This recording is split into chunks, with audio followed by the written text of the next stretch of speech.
Is anybody familiar with Mel Brooks's History of the World?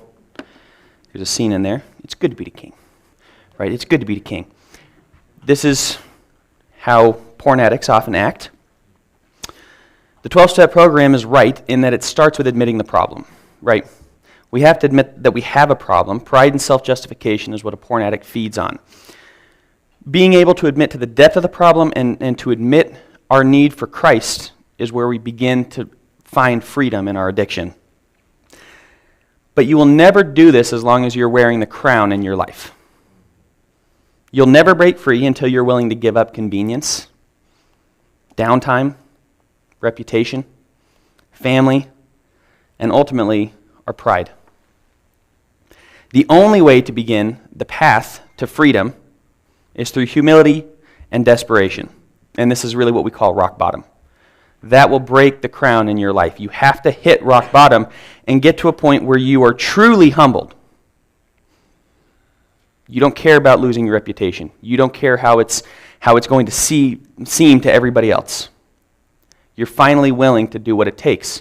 You have to be humble, but there's a desperation involved where this is all you want. You are literally willing to do anything. It's very much in the spirit of cut your right hand off, right? If it's causing you to stumble. We have to have humility and desperation to break free and stop with the idea that it's good to be the king. I explained this on the first day, I think. White knuckle change is where we squeeze our fists as much as possible. I'll never do it again. I'll never do it again. I'll never do it again.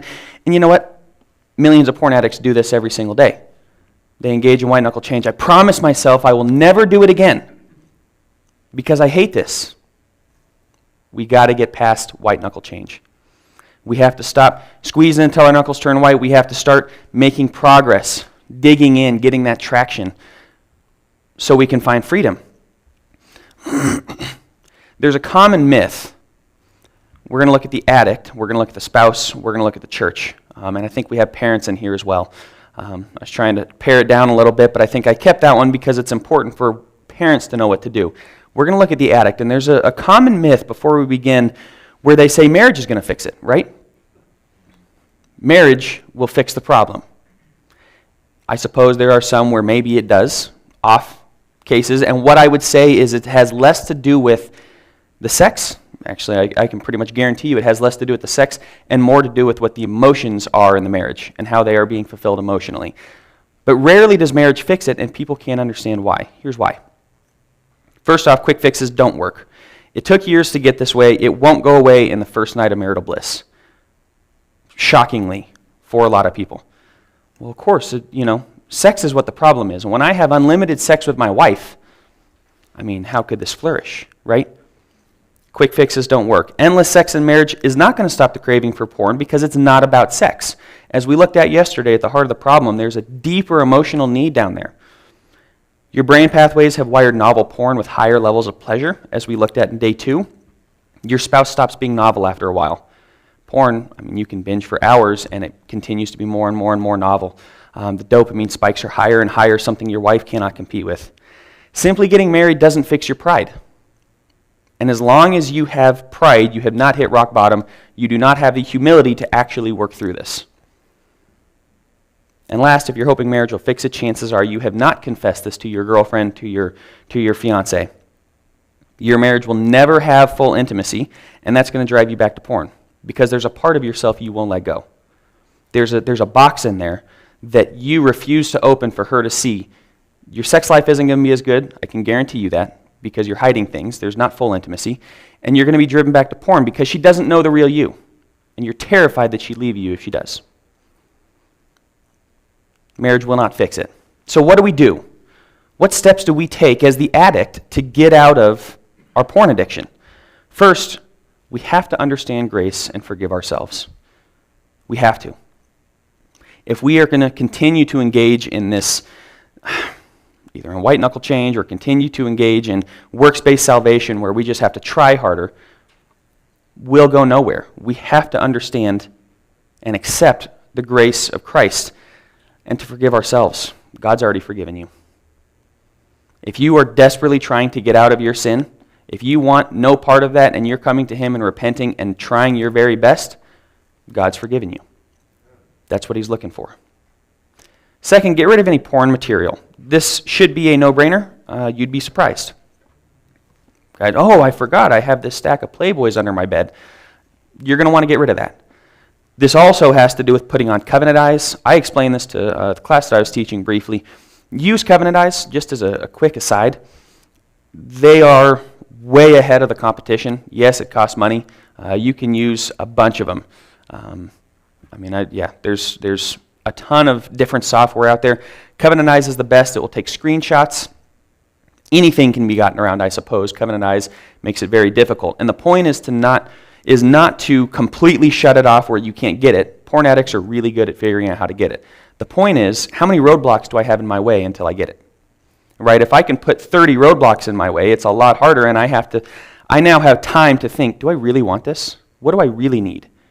But if I have 0 roadblocks and it's me, porn, quick path to it, how easy is it going to be for me to binge over and over and over and then tell myself, I need to stop this? Put as many roadblocks in your way. Covenant Eyes does screen accountability. If you put in a DVD, you're not even connected to the internet, it will still take screenshots. If you are, on some site that you don't think is going to be tracked, Instagram or whatever else, it will still take screenshots, send it to your accountability partner. When it goes to the mobile, they have a VPN, any backdoor app, you think, well, I'll just use a different browser. I won't use the Covenant Eyes browser. They will still track all your stuff. Covenant Eyes is way ahead of it. I don't get paid to push Covenant Eyes, but I am a huge fan of their work.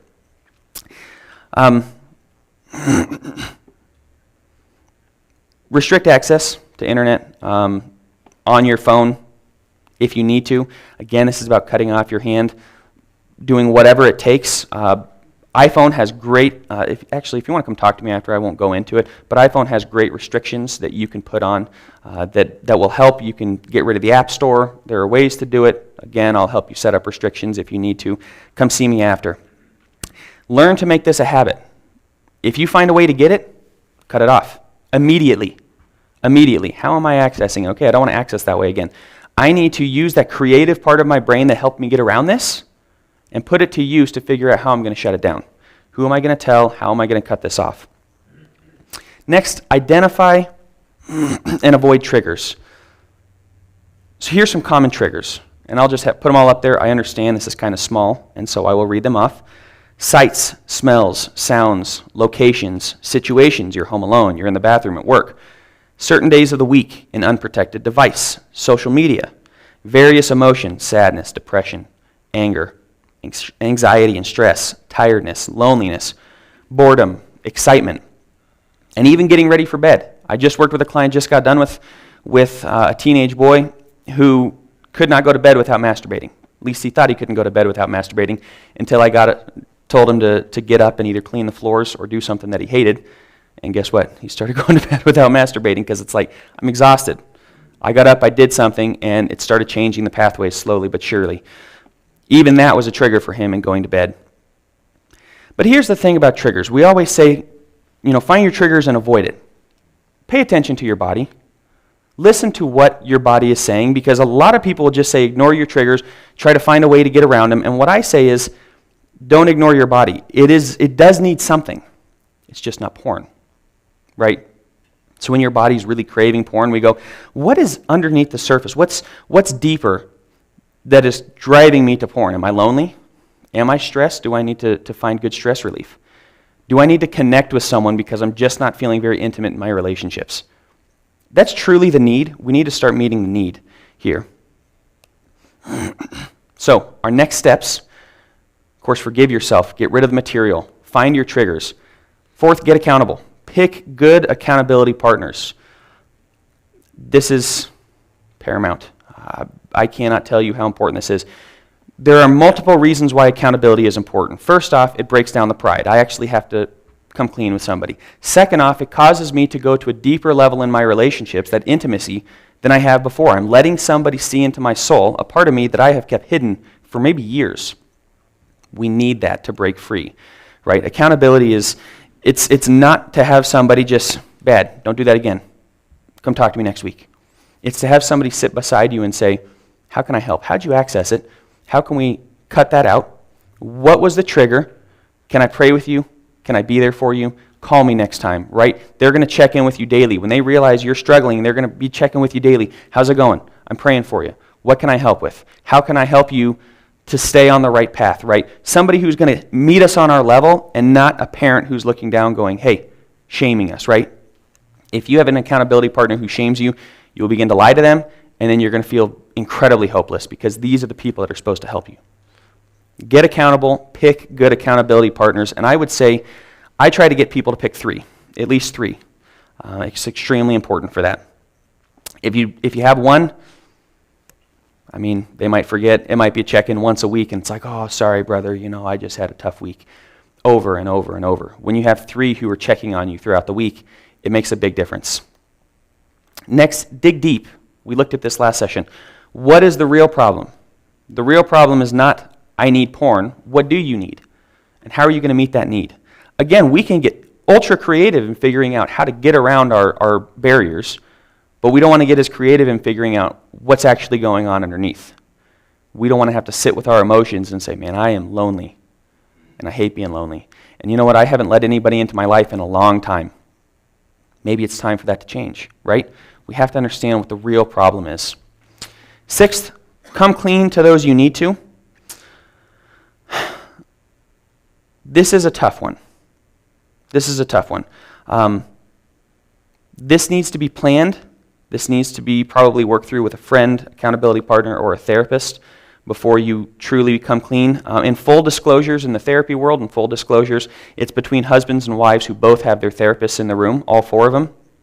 And that is to create a ultra-safe environment where her therapist can focus on her and her emotions as she is going to break down, hearing all the things that maybe have happened. And the man's therapist can be there to help the stress go down because that is highly stressful. So in full disclosures, you want to have as much support as possible.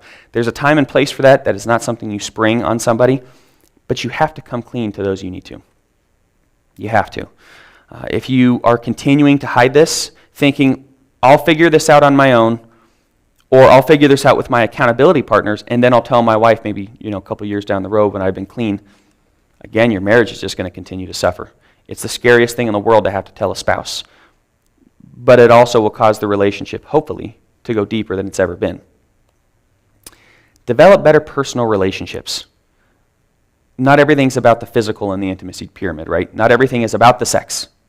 You can develop intellectual, emotional, and spiritual connections and intimacy with anybody in this room. With anybody. Develop those relationships. You need to feel loved by as many people as possible. They know you, they know the worst parts of you, and they still accept you.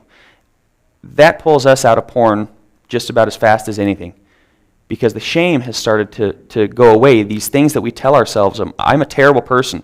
Everybody would leave me if they knew. All those thoughts start to dissipate and we go, but they haven't. They do know, and they haven't left me. I'm loved. That helps pull us out of the addiction. Replace porn with something else. As we move that XXX out, right, we got to move something in, whether that be again, your relationship with your wife and really working on that. It could be connections with people. It could be, obviously, Christianity needs to be, and your relationship with God needs to be at the top. I have hockey skates. You probably can't see that. Kind of small, but I have hockey skates on there. Get involved in hobbies. Get involved in things that you can replace the porn with. If you think that getting rid of porn is going to solve it and you don't replace it with anything, well, think about the demons, right, that move out of the house. 7 worse ones take its place. So I know people who have gone from porn addiction into alcoholism because they didn't address the real need and they didn't really fill it with anything positive. They thought, well, I've gotten done with this. But once again, they didn't address the actual needs. And so what we want to do is replace porn with something else. It's not enough to just get rid of it. We have to replace it because we still want something. We still need something, right? Temper expectations. Temper expectations. This is not a marathon, or this is rather not a sprint. This is a marathon. This takes time, and I have never, for the people that have worked in this, maybe this has happened. I will say this, I've worked with dozens and dozens and dozens. I've never had anyone quit cold turkey and never go back, and never once again struggle with lust. It's everywhere. We saw the pervasiveness. How easy is it to be doing just fine, and you see a billboard, and it's like, and your mind starts wandering. It starts wandering. It's so easy. And so to think that it's just this sprint, that if I get to the finish line, then I'm all good, I'm clear. If I can just get rid of my addiction, then, man, everything is perfect. I'm telling you, this will be a lifelong struggle. As I've been open with mine, this is still a struggle for me from time to time. We have to be constantly vigilant, and we have to realize that this is a marathon. Set realistic expectations. And you know what? Godly guilt is your friend, shame is your enemy. If you are internalizing it, once again, godly guilt is external, I feel bad for what I've done. Shame is internal, I hate who I am. Big, big difference. Shame is your enemy. Shame is going to cause you to think this is a sprint, and if I can just work through it, that I'll be fine. Become acquainted with godly guilt. You know what? I've fallen. That doesn't define me. That doesn't speak to who I am. I'm not a failure. I'm somebody who slipped up. I'm somebody who struggled, and I'm still on my path toward freedom. It's a marathon, not a sprint. I work with my clients on rings of intimacy. When you're thinking about getting open with people, when you're thinking about inviting people into your life and really starting to work through this issue, I work with rings of intimacy, people that I think you should probably first come clean to, but also those that you want to build those relationships up. So first, you and God. You have to build your relationship with God. If you're building it with everybody else, but your relationship with God is suffering, what's the point? I'm free from the porn addiction, but I'm no closer to my Savior. I'm no closer to Jesus Christ. Work on your relationship with God. Then your spouse. This is your helpmeet. This is somebody that God gave you to help you through life.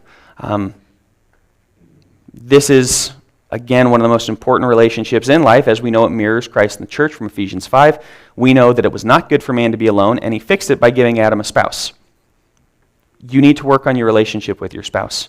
Again, if you're building relationship, accountability, and everything, and intimacy with your friends, that's fantastic. But if your relationship with your spouse is suffering, you're going to have problems. Next is family.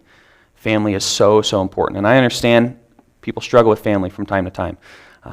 Sometimes they feel ostracized. For the family that you're close to, work on being intimate with them, being open with them, letting them know your worst parts and letting them love you through it. Specifically if your family will. If your family won't, we don't want to push you back into the shame cycle. But this is important. Then friends, and then others. So I think of intimacy as working its way out.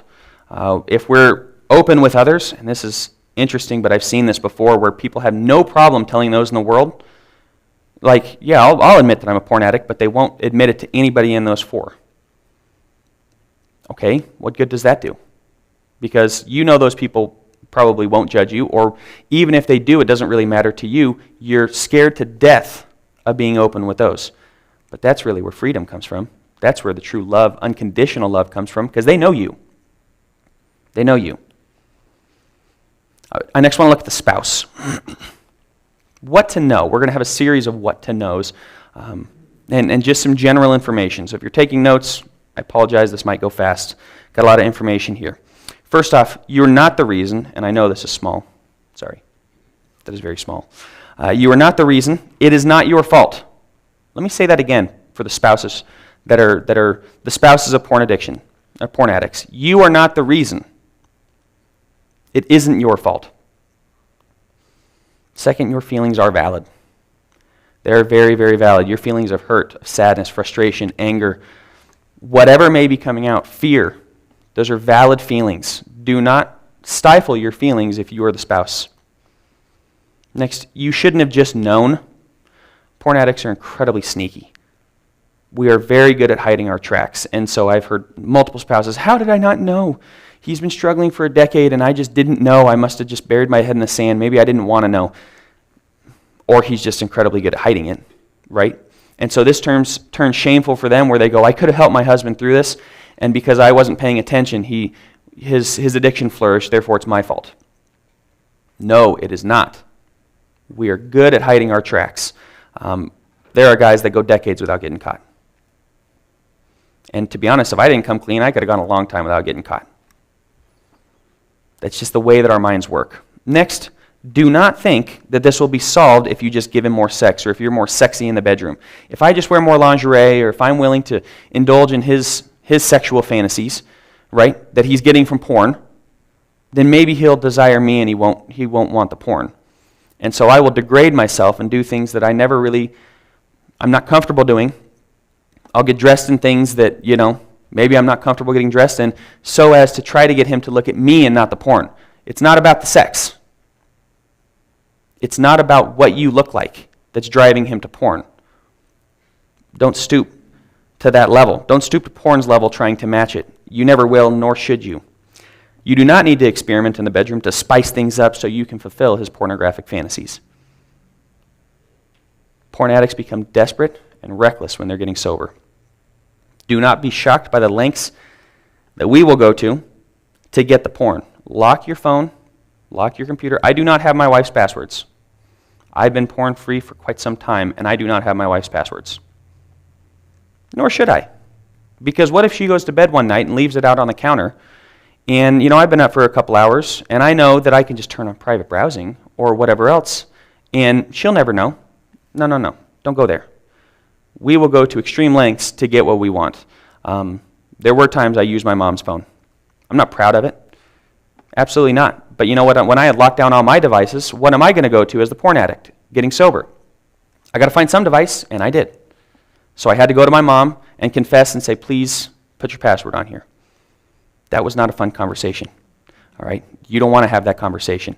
So for you wives, for the spouses, and I understand it's not always the wife, it's not always the husband who's the addict. I'm very aware of that, specifically with rising rates among women. So this can flip the opposite. If you are the husband and your wife is using it compulsively, the same applies. This has nothing to do with your sexiness and self-image. Again, lust isn't about your spouse wanting that woman or image more than you. As I said yesterday, it's about them filling that gap in their life and not allowing you nor God, really, to fill that for them. So they're not lusting after porn as much as what it represents, which is freedom, control, self-gratification, a brief escape from guilt, a release from stress. I meant to share this earlier and kind of escaped it. Real fast client reasons for porn, why we run to porn. Things that, again, I've seen in my private practice with people. Escape from blame for past sexual encounters. Loneliness. It helped one biracial client feel normal. He felt very ostracized by everybody, but when he was looking at porn with the guys, everybody was normal. Escape from the shame of being molested or raped. It gave control to kids who felt controlled in every way. It was tied to negative emotions about a parent's divorce in one case. He could not seem to get past it, and when we went back and did his timeline, it became very apparent that his parents' divorce just wrecked him emotionally, and he ran to porn. Tied to past trauma from war, it helped him sleep. I had one guy that helped him sleep, and he had vivid dreams and nightmares from war, PTSD, and he ran to porn to help. Ultimately, all are tied to a feeling of loneliness, so when we start connecting them with the world around them, work them through their trauma and process that, we started to see some hope. So I meant to share that. I just skipped it earlier in my slides. So, what else to know here? If the addict confesses to you, again, for the spouses, if the addict confesses to you, this is important. I'll have one if they don't confess to you, what do you do? But if they confess to you, don't initially engage them emotionally. Okay? Do not engage them emotionally. Find yourself a therapist or a friend to process. And I would say a therapist more because they know how to help. Friends sometimes just meet your level of anger and they're like, yeah, what is wrong with him? You should divorce him. We don't want that. We want somebody who can say, let's sit in your emotions and let's talk about that. Right? Somebody who's trained in this. Write a letter to your spouse. Tell them how it makes you feel. How it makes them feel. Support your spouse in his or her sobriety. If the heart is right, God's already forgiven them. They will eventually need your forgiveness too. And I understand that doesn't happen on day one. Okay, that does not happen on day one, but they will need your forgiveness. Create an environment of openness and unconditional love in the home. If they are terrified to tell you, because you send them into the shame cycle every time, guess what they're not going to do? I hate to say it, that doesn't make it your fault, but I'm just telling you straight up. They will lie to you. Well, how have things been going? And then if they say, well, to be honest, I've been struggling, talking to the accountability partners, but I've been struggling. Are you kidding me? What's wrong with you? Man, how many times are you going to do this? What do you think they're going to do the next time you go, so how's it going? Yeah, I'm gonna open myself up and be pushed back in the shame cycle and ridiculed. Now that may be exactly what you're thinking on the inside. This is why you have a therapist. This is why you don't engage them emotionally, initially, until you can work those emotions out on your own. So we want to create that environment of openness, of that unconditional love in the home. And again, you may not feel it initially. Take some time. Take some time. Don't push them into the shame cycle. I feel shame. I feel depressed. I need something to pick me up, and I act out, right? And then I feel more shame. Specifically, if you throw in, I confess to my wife, and she now hates me even more. What is he going to run to? I mean, something's got to make him feel better. And what he's been running to for the last 10 years. Understand this is a lifelong process of sobriety. So the same as number 9 on the list for the addict, temper your expectations. If you think that he's going to just, you busted him, or actually he confessed to you,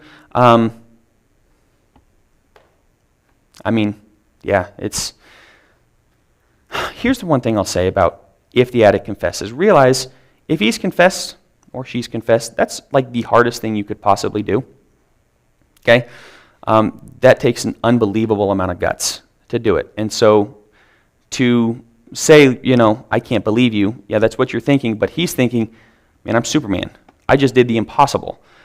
It is a huge deflation, really, to go from, man, I'm stressed as I'll get out, this is the hardest thing I've ever done, and then to basically be shamed for, put in the doghouse for the next 2 months.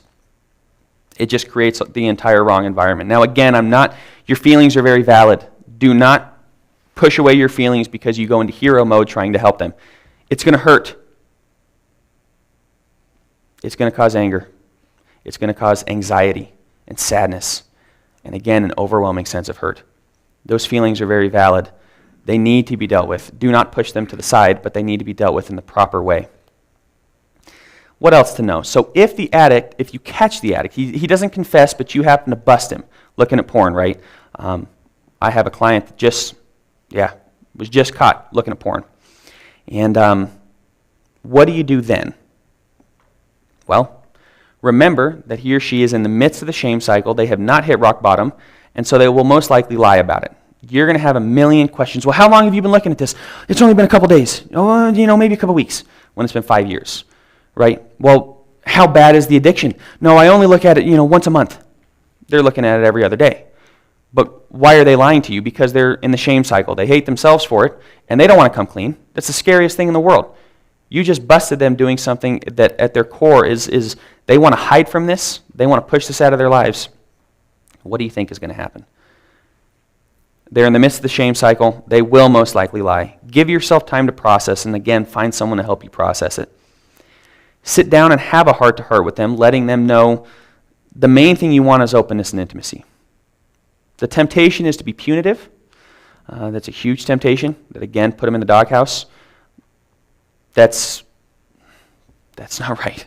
Just so you know. Yes, that's what you want to do. That's not what should happen. Okay, do not put them in the doghouse for this. Do not be punitive, but have this, hey, I just want you to be open with me. I want to develop a deeper level of intimacy. There's a thought that in adultery, and what we work with with adultery is you tear down the house and you build a new one, right? And to a certain extent for porn addiction, that's what you have to do. I thought my marriage was great. I thought I had this beautiful home, and I didn't. And that's one of the hardest things to get through for women is the expectations that they had and the thought that they had comes crashing down immediately. You can build a better home, a more intimate home, because you thought you had a great marriage when they've been lying to you for 5, 10, 15 years. Imagine what kind of marriage you could have if everything was open. Imagine the intimacy and the level of love when you knew his struggles, he knew your struggles, and together you chose to love each other through it, and nobody is having to hide anything. Create that openness and that intimacy.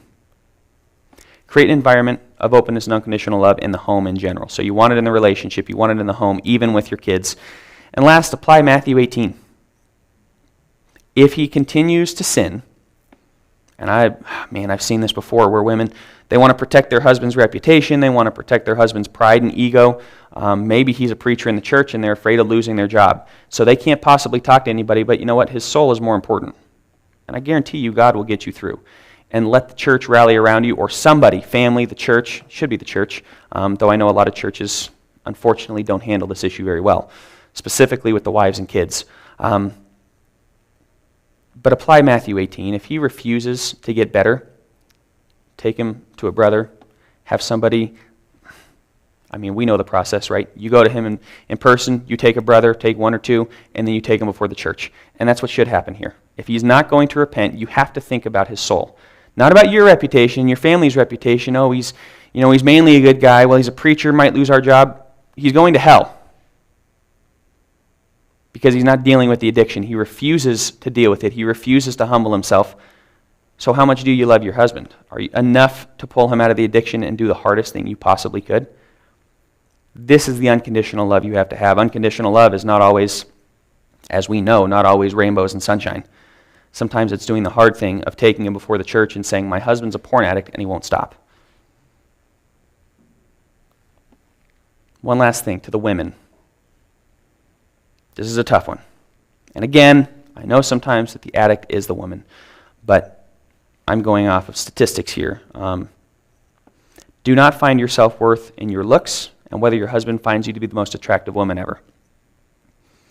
You sell yourself short of all the other amazing things you bring to the relationship when you think that your sexiness is paramount. No, it's not. You can provide more emotional support than porn ever could. So stop trying to match porn. Find your self-worth in God, not whether you can match the supernormal stimuli over the internet, because, newsflash, you can't. You simply cannot. This is a big one. And I know this kind of stings, but do not hide your lack of self-esteem behind your husband's porn addiction. Get yourself some help. It's easy for a wife to go, you know what, if he didn't look at porn, I'd feel great about myself. But that's not true because you haven't felt great about yourself for 5 years before marriage. But because he came out with his porn addiction, oh, that must be the reason why. No, it's not. You struggle with your own self-worth, your own self-esteem, and you're hiding behind his addiction. Don't do that. Get yourself some help.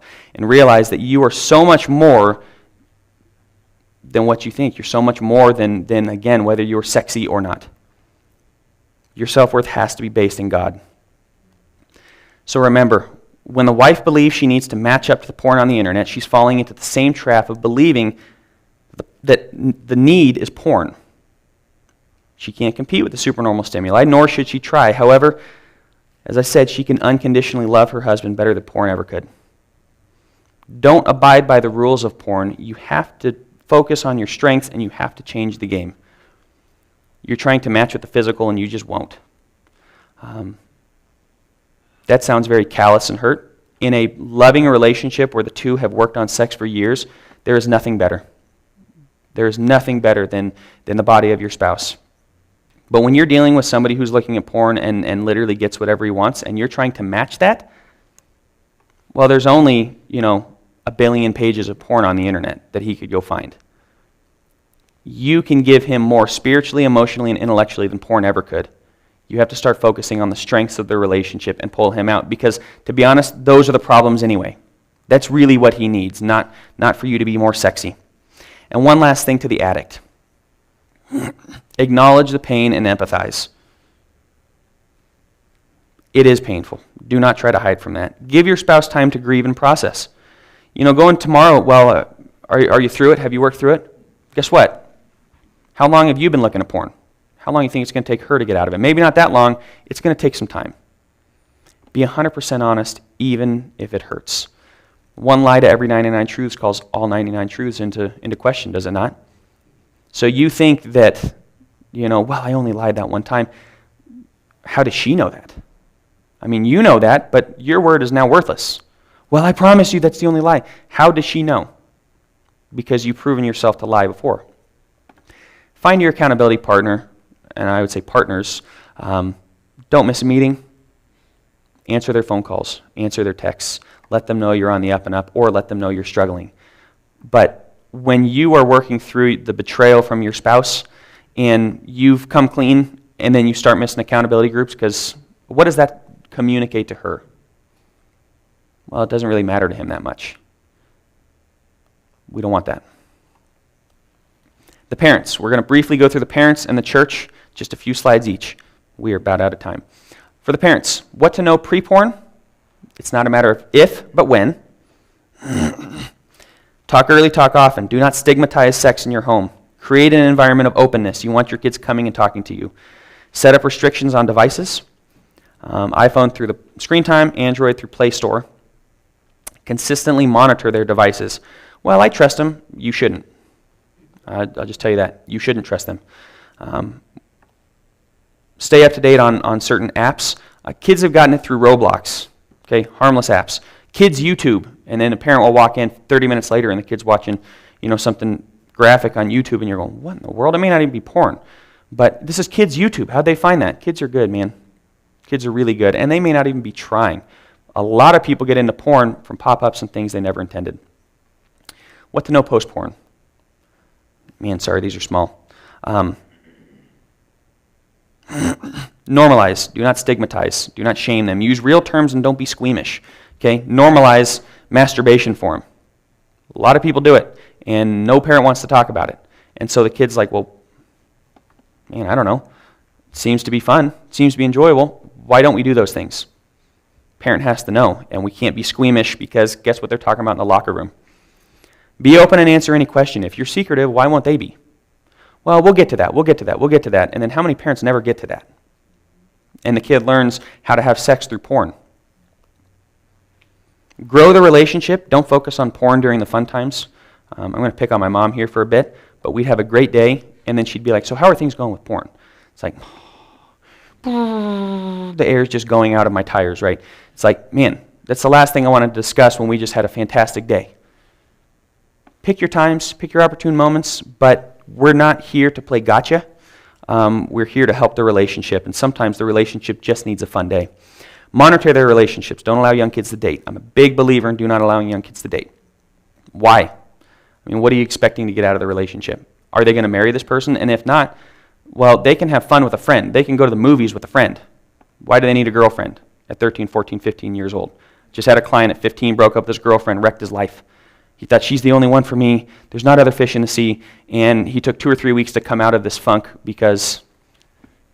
all because of a girl that he dated for literally 2 months.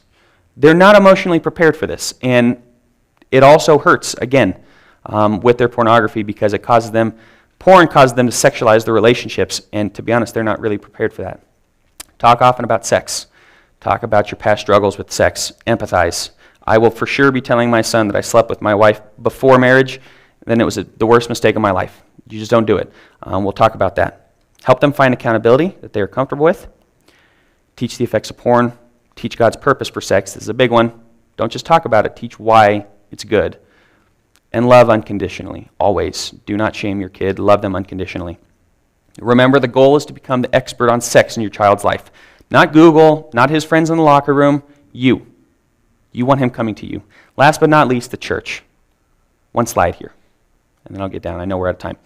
Be open with your sins. Create an environment of openness. This is for even the older folks, right? Even those that go, porn's not my problem, here's how you can help. Establish accountability groups, specifically also spouse and family groups, grieving groups, right? Frequently talk about sex and God's plan in Bible classes and sermons. Consistently teach the grace of Christ. Yes, we need to teach hellfire and brimstone at times, the justice of God, the righteousness of God, his demand for us to be holy. Absolutely. We're not going to sugarcoat the gospel here, but we also have to bring in grace. Be in the addict's life as much as possible. Be available. Be praying for them, ready to talk. Bear one another's burdens. Galatians 6:2, right? Let's fulfill the law of Christ. Pray often for brothers and sisters in Christ and for opportunities to help. Do not turn a blind eye to this. Do not think that, well, not our church. Yes, your church. Statistically, anywhere from 65 to 75% of guys. Look around. Statistically, 3 out of 4 guys here, at least 3 out of 5, are struggling with porn. So to say, that's not my church or wherever I go, that's not going to be a problem. Yes, it will. It absolutely will. Last but not least, we all sin. This is where the humble, if we're going to ask them to be humble and desperate, we need to be humble. You need Christ's grace just as much as the very worst of porn addicts. Plain and simple. Do not hold yourself up to some standard of, well, at least I don't do that. Because the porn addict's going to go, you're right, you don't. See ya. He's going to crawl back into his hole. Be open and honest about your sin struggles as well. And realize that you are going to the same place he was without the blood of Christ. Do not stigmatize this. Do not push them back into it. Be open, loving, honest, and realize this is extremely common. Thanks, guys.